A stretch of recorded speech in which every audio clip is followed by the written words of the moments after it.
جب تک سنگل ممبر constituency FPTP لاگو رہے گا، آپ کچھ بھی کر لیں، پاکستان میں منصفانہ الیکشن ہو ہی نہیں سکتا، کیونکہ ہمارا مزاج ہی ایسا نہیں ہے۔ ہمارے پاس 400 300 250 پولیٹیکل پارٹیز ہوتی ہیں۔ EVM پہ آپ کو کیا پتہ چلے گا کہ ووٹ کس کو ڈالا گیا؟ آپ کو تو نظر ہی نہیں آئے گا، اور EVM سے جو چٹ نکلتی ہے وہ 3 دن میں اڑ جاتی ہے۔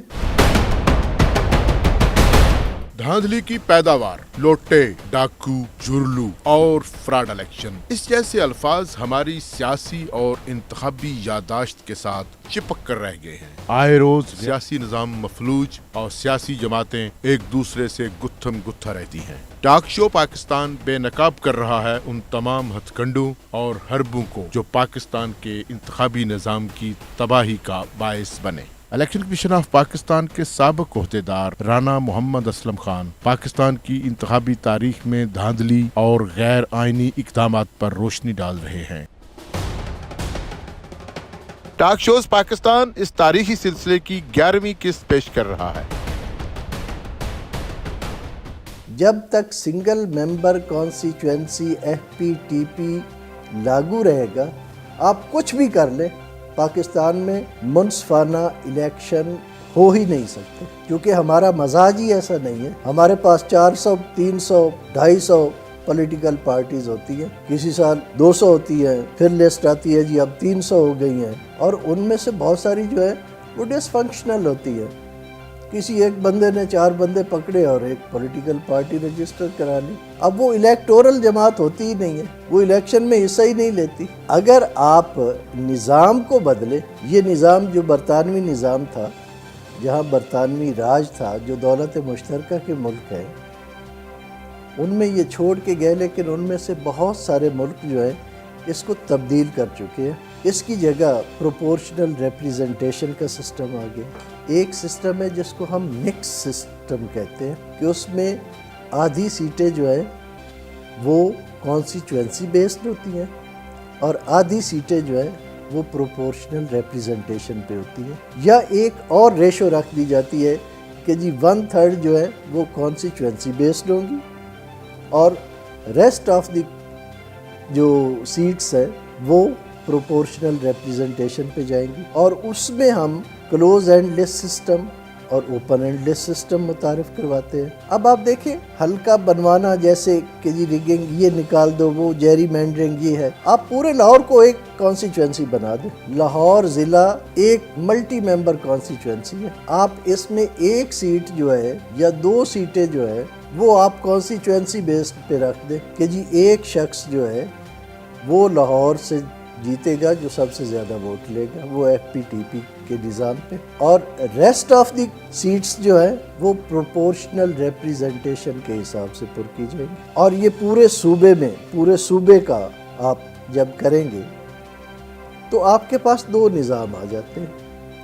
اس میں ہوتا کیا ہے کہ آپ کا ایک تو جو الیکٹورل رول میں گڑبڑ ہوتی ہے وہ ختم ہو جائے گی، یعنی آپ کو شفٹ کرنے کی ضرورت نہیں۔ اگر میرا ووٹ یہاں سے کہیں اور بھی چلا جاتا ہے تو وہ پارٹی کو چلا جائے گا۔ پروپورشنل ریپریزنٹیشن میں ہر ووٹ گنا جائے گا، کیونکہ FPTP میں صرف مائنورٹی ووٹ گنا جاتا ہے، اس کی ویلیو لگتی ہے۔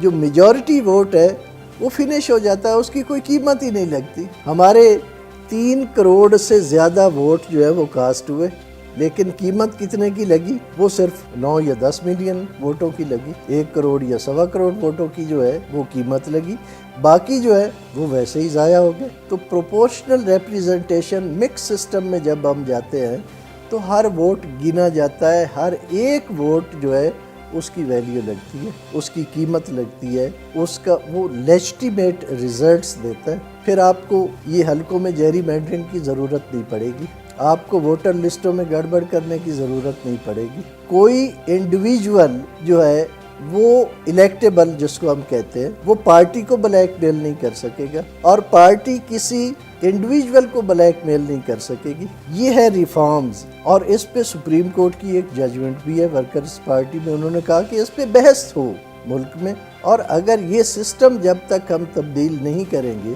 تو تب تک ہمارے ہاں ریگنگ کا، engineered election, R O election,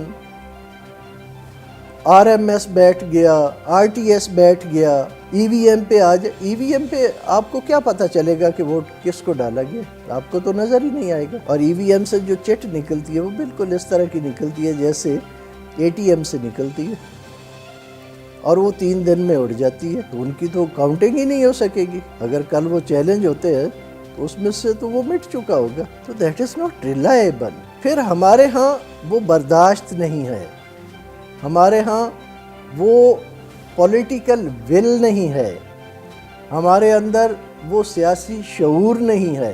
آلدو وہاں پہ ان مشینوں کو انڈیا میں مودی مشینیں کہا جاتا ہے، لیکن اس کے باوجود آپ کو پتہ ہے وہاں رزلٹ جو ہے وہ موقع پر نہیں آتا. وہاں ان مشینوں کو اکٹھا کیا جاتا ہے، پھر وہاں وہ ایک سینٹر پہ ان کو گنا جاتا ہے.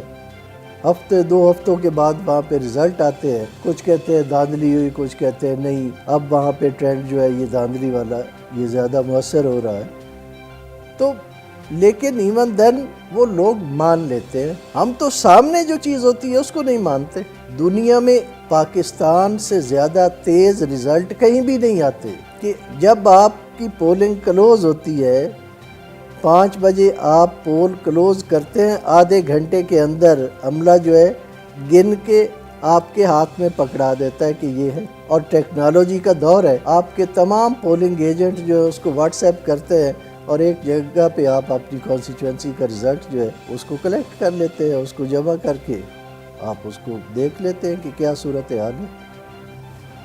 اور مشین میں تو آپ کو کچھ نہیں پتہ چلے گا، آپ کچھ بھی کر سکتے. اور پھر جب ہماری ایک بن گئی ہے کہ ہم نے یہ ضرور کہنا ہے کہ جی دھاندلی ہوئی ہے، اگر نہیں ہوئی تب بھی ہم نے کہنا ہے کہ جی دھاندلی ہوئی ہے. تو جو نظر آتی ہے، جہاں پہ ہم دیکھ رہے ہیں کہ جی دھاندلی نہیں ہوئی، ہم وہاں کہہ دیتے ہیں دھاندلی ہوئی ہے. اور جو ہمیں نظر نہیں آئے گا اس کے لیے تو ہمیں کہنا بہت ہی آسان ہوگا. یہ پولیٹیکل ایلیٹ کیوں نہیں کرتی؟ حالانکہ آپ دیکھیں کہ اس میں پیپلز پارٹی کا بھی نقصان ہوا، اس میں پی ایم ایل کیو کا بھی نقصان ہوا کہ ووٹ تو 15 لاکھ انہوں نے نون لیگ سے زیادہ لیے اور سیٹیں صرف 18 لی. کتنا بڑا نقصان ہے. پی آر سسٹم پہ چلا جائے تو چھوٹی جماعتیں جو ہیں ان کی نمائندگی بھی آ جائے گی. کچھ جماعتیں بالکل واش آؤٹ ہو جائیں گی، ختم ہو جائیں گی کہ یہ 200 400 پولیٹیکل پارٹیز کی لسٹ جو ہے یہ آہستہ آہستہ ختم ہو جائے گی. صرف آپ کی وہ پارٹیز رہ جائے گی جو ووٹ لیتی ہیں، جن کے 1-2 نمائندے جو ہیں وہ ریٹرن ہوں گے اسمبلیز میں. باقی جو ہیں وہ آٹومیٹک ختم ہو جائیں گی.